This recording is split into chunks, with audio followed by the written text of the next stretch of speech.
നമുക്കിന്ന് കിട്ടിയ വളരെ ഭംഗിയുള്ളൊരു മീനാണ്. കണ്ടാ, അടിപൊളി. ഇക്കരയിൽ വിപ്ലവം തീർക്കാൻ ഞങ്ങൾ എത്തിയിട്ടുണ്ട് ഇന്നും.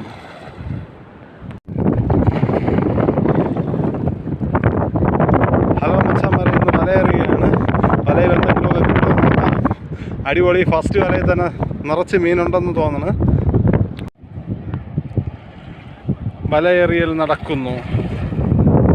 വളരെ മനോഹരമായിട്ടുള്ള വലയെറിയൽ മാത്രം. വലയെറിയുന്ന മനോഹരമായ ദൃശ്യങ്ങൾ. നല്ല കാറ്റുമുണ്ട്. അടിപൊളി. നല്ല പപ്പടം പോലെയല്ലേ ഓരോ വലയെറിഞ്ഞിരിക്കുന്നത്. വഴി അതിനൊക്കെ മീനൊക്കെ കിട്ടുന്നുണ്ട്. നമുക്ക് എന്തൊക്കെ കിട്ടുമെന്ന് നോക്കാം. വള്ളം പോയതിൻ്റെ ലാഞ്ചന വളരെ ശക്തമാണ്. അപ്പുറത്ത് പോകാമെന്നാണ് ചോദിക്കുന്നത്. വലിയ താഴ്ചയൊന്നുമില്ല, അല്ല ഒഴുക്കുണ്ട്. പൊഴി കൂടെ കുറച്ച് കഴിയുമ്പോൾ മീനെന്തെങ്കിലും കിട്ടുമെന്ന് പ്രതീക്ഷിക്കുന്നു. ഇതുവരെ നമുക്ക് അധികം മീനൊന്നും കിട്ടിയില്ല. കുഞ്ഞു കുഞ്ഞു മീനുകളാണ് ഇതുവരെ കിട്ടിയത്. ഈ വലയ്ക്ക് വലിയ മീൻ കിട്ടുമെന്ന് പ്രതീക്ഷിക്കുന്നു. ഇവിടെ നോക്കാം, നമുക്ക് വലയിൽ വലിയ മീനുണ്ടോ. ഇവിടെ കുഞ്ഞു മീൻ പോലും ഇല്ലെന്ന് തോന്നുന്നു. അവിടെ നമുക്ക് കുഴിച്ച് മീൻ എടുക്കാമേ. പെട്ടക്കിട വെയിൽ. നമുക്കിന്ന് കിട്ടിയ മീനാണ്. നമ്മൾ റിലീസ് ചെയ്യാണ്. കിട്ടുന്ന മീനുകളെല്ലാം റിലീസ് ചെയ്തുകൊണ്ടിരിക്കുകയാണ്. എന്ത് പറ്റിയോ എന്തോ. എവിടെയാ ഓർഡ്?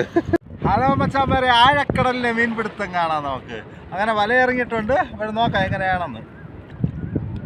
ഹലോ കൂട്ടുകാരെ, വല എറിയുന്നു. അയ്യേ, ഇതെന്തൊരു വല തന്നെ ഇറങ്ങിയത്. ദേഹത്ത് മൊത്തം വെള്ളം കളങ്ങി വൃത്തിയായിട്ടായി. മീൻ വല്ല കിട്ടുവോടെ? മീനുണ്ടോ? ഓടി വാത്ത് കൂടെ ഇരിക്കുന്നവരെയൊക്കെ ഓടിച്ചിട്ട് വിളിക്കാടാ. അപ്പോഴ് നമ്മളെ വലയിൽ മീനുണ്ടായിരുന്നു. ഒരു മീൻ. എവിടാ മീന്? അവൻ ഗായ്സ് അപ്പുറത്ത് കിടക്കുകയാണ്. നമുക്ക് ഒരു ചെറിയൊരു കുഞ്ഞു മീനുണ്ട്. അതില് ചാകര ഉണ്ടെന്ന് പറയണ. ചാകര ഏറ്റവും പൊന്നു. ഒരു രക്ഷയില്ല. ഒരു രക്ഷയില്ല. ചാകര എന്ന് പറഞ്ഞാൽ ചാകരയാണ്. ഓ നൈസ്. കൊണ്ടുപോകാൻ പോകണല്ലോട്ടോ, എന്നാലേ നമുക്ക് മീനിന്റെ വീഡിയോസ് എടുക്കാൻ പറ്റത്തുള്ളൂ. ഹലോ കൂട്ടുകാരെ, നമുക്ക് കടലിൽ നിന്ന് മുത്ത് കിട്ടുമോ എന്ന് നോക്കാം.